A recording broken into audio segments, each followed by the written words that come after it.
శ్రీల ప్రభుపాదికి శ్రీ గౌనితాయకి భగవద్గీత యథార్థము అంతర్జాతీయ కృష్ణ చైతన్య సంఘ సంస్థాపకాచార్యులు పరమ పూజ్య శ్రీ శ్రీమతి శ్రీ భక్తి వేదాంత స్వామి ప్రభుపాద అధ్యాయం 2 శ్లోకం 14 మాత్రా స్పర్శాస్తు కౌంతేయ శీతోష్ణ సుఖ దుఃఖదాః ఆగమాపాయినో నిత్యాం తాం సితిక్షస్వ భారత. ఓ కుంతిపుత్ర, సుఖదుఖముల తాత్కాలికమైన రాకయు కాలక్రమము వాటి పోకయు శీతగ్రీష్మ కాలంలో రాకపోకల వంటివి. ఇక్కడ అర్జునుడు చెప్తున్నాడు, అర్జునుడు దుఃఖించడానికి కారణం ఏంటి? నిజానికైతే పాండవులు చాలా దుర్భరమైన దుఃఖాన్ని అనుభవించారు. ఎక్కువ సుఖాన్ని ఎవరు అనుభవించారు అంటే కౌరవులు. మనము కూడా సహజంగా కొంతకాలం సుఖాన్ని కొంతకాలం దుఃఖాన్ని అనుభవిస్తూ ఉంటాం.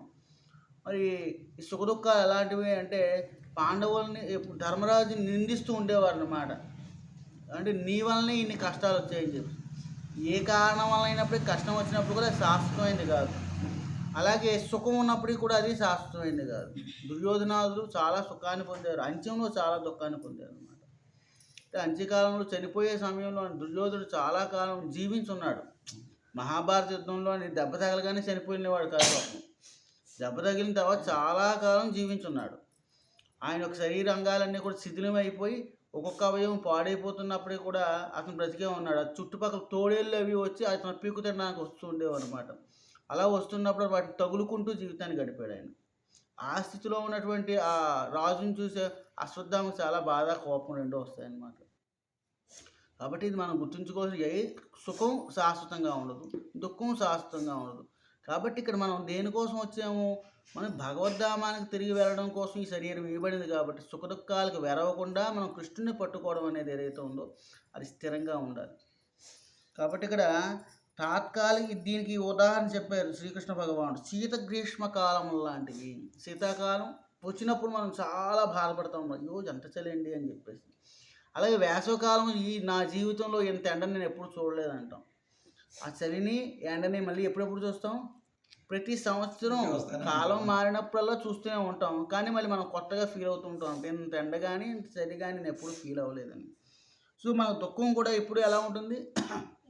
దుఃఖం ఎప్పుడూ అనుభవిస్తూనే ఉంటాం, కానీ ఇంత చేటి దుఃఖం ఇంత కష్టం ఎప్పుడూ రాలేదండి అనుకుంటూ ఉంటాం అనమాట. ఎప్పుడూ కష్టపడుతూనే ఉంటాం.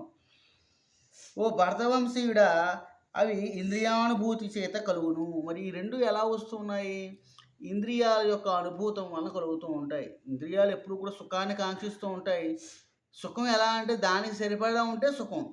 దాన్ని మించి మనకు కారం ఇష్టం అనుకోండి, గొడ్డు కారం ఇష్టం ఉండదు కదా.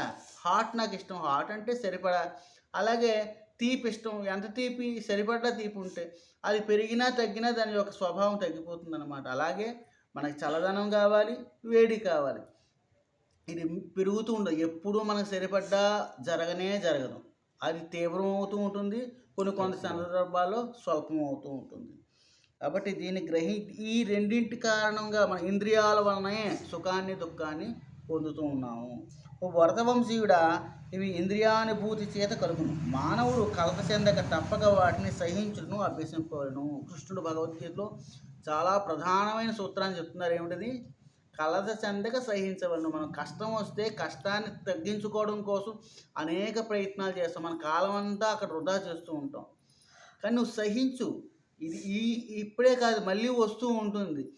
ఇప్పుడు చూడండి, సహజంగాన మనకి ఈ జ్యోతిష శాస్త్రంలోని శని యొక్క ప్రభావం కలిగినప్పుడు మనకి ఏమిటి వస్తాయి? కష్టాలు వస్తూ ఉంటాయి. మనం కష్ట పరంపర తగ్గించుకోవడం కోసం అనేకమైన రెమెడీస్ అంటారన్నమాట, పరిహారాలు. ఆ పరిహారాల కోసం ప్రతిసారి ఆ పరిహారం చేస్తూ ఉంటాం.